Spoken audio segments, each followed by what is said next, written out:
let me do this. Once we finish setting up all the steps like this, right, we'll go to the utilities section. Here, we'll have the option to import multiple PDF files. We'll import the file that we exported from ABF this morning. Click OK. Agree. And now I'll select everything by holding down the left mouse button to drag and select all, or you can press Ctrl+A, which means select all. You can either hold down the left mouse button to select everything, or just press Ctrl+A. Either way works. Ctrl+A means select all. Then we click on the netting section, so that after that, click sort. But before sorting, everyone uncheck all these boxes. Normally, there are 2 checkboxes here, right? Usually, there are 2 checkboxes here, right? So we need to uncheck them. If you don't, it'll give you an error tomorrow. If you don't uncheck them, it'll show an error tomorrow, okay? Uncheck the 2 boxes here.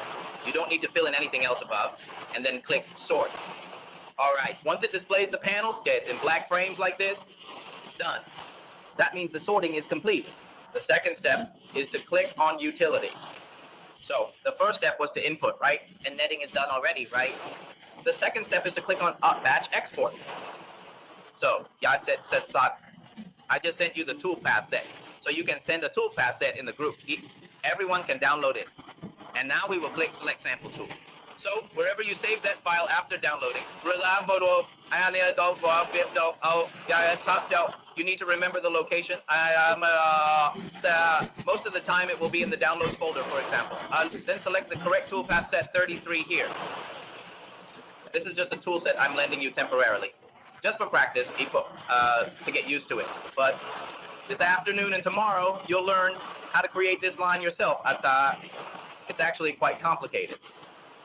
All right, next is the export location. You don't need to worry about the post section yet.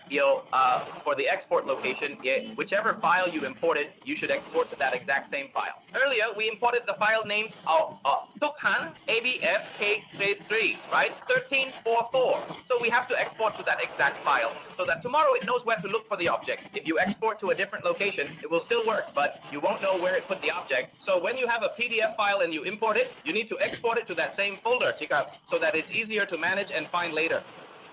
And then we click OK. People often joke that you just shouldn't export it to the neighbor's house or to the neighbor's wife. That's right. Just click OK. So it will automatically calculate all the toolpaths. When you zoom out, here, zoom out. You'll see these arrow lines like this. Here, this green point is where the CNC machine's tool descends, and it will follow this arrow path. The same here, even for this D15 tool, the orange one.